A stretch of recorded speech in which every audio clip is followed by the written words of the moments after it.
menyertai saudara-saudara dalam kebahagiaan saat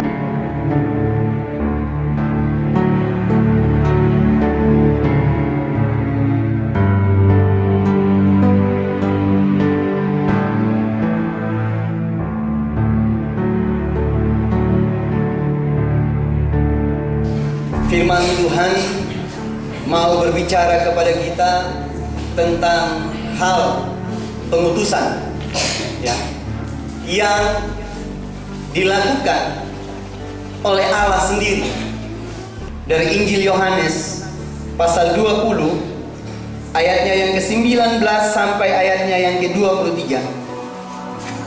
Kalau kita baca firman Tuhan ini, tentu setiap ayat punya poin-poin, ya, punya poin-poin perenungan tersendiri.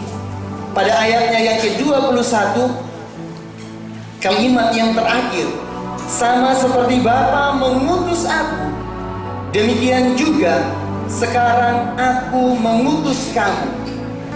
Di sini di dalam menjalankan misi, ketika Allah mengutus Yesus dalam dunia, hal penting yang kita lihat di sini adalah Yesus tidak pernah untuk mengeluh tentang apa yang terjadi dalam hidupnya ketika dia melakukan misi. Dia menerima misi itu dan dia mengerjakan, dan pada akhirnya dia menyelesaikan, dia tuntaskan misi itu. Yesus tidak bersungut-sungut, Yesus tidak memikirkan upah, Yesus tidak bertanya apa yang saya dapat, apa yang saya terima, ya. Tetapi sama seperti pengutusan Yesus, sekarang kita diutus. Banyak orang ketika diutus mempertanyakan berapa upah yang saya dapat. Dan ingat Bapak Ibu, satu hal yang paling penting ini, Allah tidak pernah salah ketika memilih Yesus untuk diutus di dalam dunia. Allah tidak pernah menyesal, ya. Allah tidak pernah menyesal ketika dia pilih Yesus untuk diutus mengerjakan misi keselamatan di dalam dunia, ya. Kalau demikian, dia tidak pernah menyesal. Dia juga tidak pernah menyesal ketika memanggil dan memilih kita untuk menjalankan misi keselamatan dalam dunia ini, ya. Dia tidak pernah salah untuk memilih kita yang ada di Lombu ini untuk menjadi gereja. Dia tidak pernah salah untuk memilih kita di Lombu ini untuk juga menyatakan kebenaran-kebenaran Allah di Lombu ini. Jadi Allah tidak pernah salah untuk memilih bapak mama semua yang ada di Lombu sini, ya, apa namanya, Nindi Ate, ya, untuk menjadi utusan-utusan. Dan ketika dia mengutus bapak mama di sini, dia juga sangat berharap bapak mama juga dapat menyelesaikan tugas pekerjaan utusan itu, yaitu membawa damai sejahtera. Saat ini kalau kita lihat ada persembahan mimbar dari komunitas, bukan karena komunitas ini punya kemampuan, bukan yang berulang tahun yang menyumbang ini punya kelebihan keuangan sehingga buat ini mimbar lalu kasih di sini. Tidak. Tetapi semua ini bertolak dari kesadaran bahwa ini tugas tanggung jawab orang percaya untuk melihat, ya, untuk saling memperlengkapi, untuk saling menopang, saling mendukung. Kalau kita lihat kehidupan gereja mula-mula, hal yang menarik dalam kehidupan gereja mula-mula, apa yang menyebabkan mereka suka sekali untuk berkumpul di gereja? Orang yang memiliki kelebihan, dia menjual kepunyaannya, dia bawa ke kaki para rasul.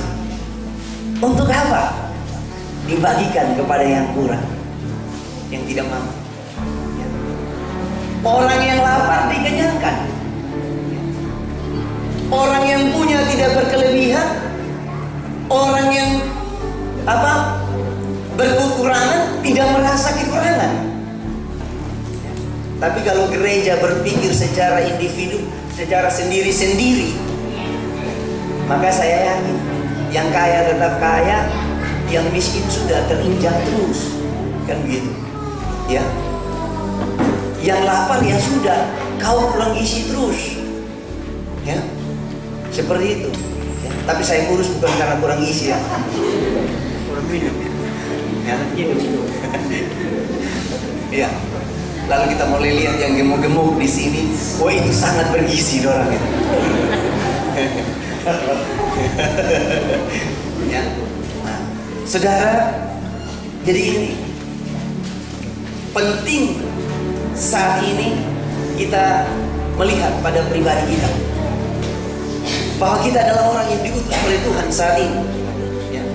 Dan Tuhan tidak pernah untuk meninggalkan kita untuk berjalan sendiri di dalam pengutusan, karena Roh Kudus Tuhan akan bersama-sama dengan kita.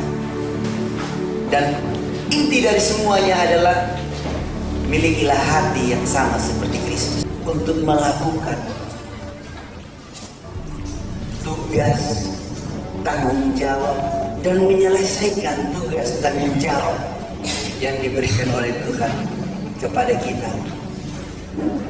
Amin.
Tentu kami keluarga besar Jemaat Limbuwatu cabang Nindinate, kami sangat bersyukur kepada Tuhan. Oleh karena kasih Tuhan, kita semua boleh berkumpul di tempat ini, dan oleh karena kasih Tuhan yang walaupun kita tidak saling kenal secara fisik, tetapi di dalam iman Tuhan mempertemukan keluarga besar dari komunitas Bersatu Hati Melayani bersama kami di sini. Tentu sebagai jemaat di sini kami sangat bersyukur kepada Tuhan. Kenapa? Karena memang apa yang Tuhan berikan hari ini merupakan kebutuhan kami, bukan keinginan. Orang bilang antara keinginan dan kebutuhan itu beda-beda tipis. Tetapi memang mimbar yang Bapak Mama persembahkan untuk Tuhan lewat kami di sini betul-betul dibutuhkan. Saya ingat tadi Mama Rabi bilang mimbar yang sebelum mimbar baru ini sangat memprihatinkan. Betul, Bapak Mama. Apalagi saya ini ukuran S. Kalau naik mimbar satu suami suruh berdoa. Artinya supaya mimbar jangan rubuh.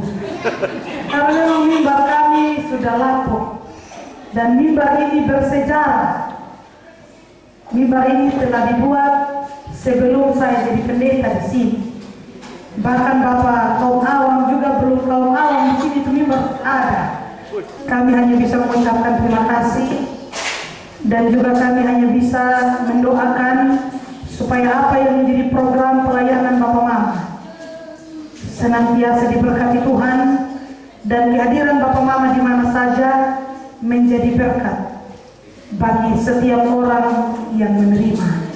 Akhir kata kami mohon maaf jika dalam kebersamaan kita hari ini Bapak Mama kurang nyaman dengan segala keadaan, bahkan ada hal-hal yang tidak menyenangkan hati lewat kata-kata atau perbuatan kami semua. Dan apa yang Bapak Mama nikmati di tempat ini, inilah kami Jemaat Limbu Atu Cabang Indi Ate.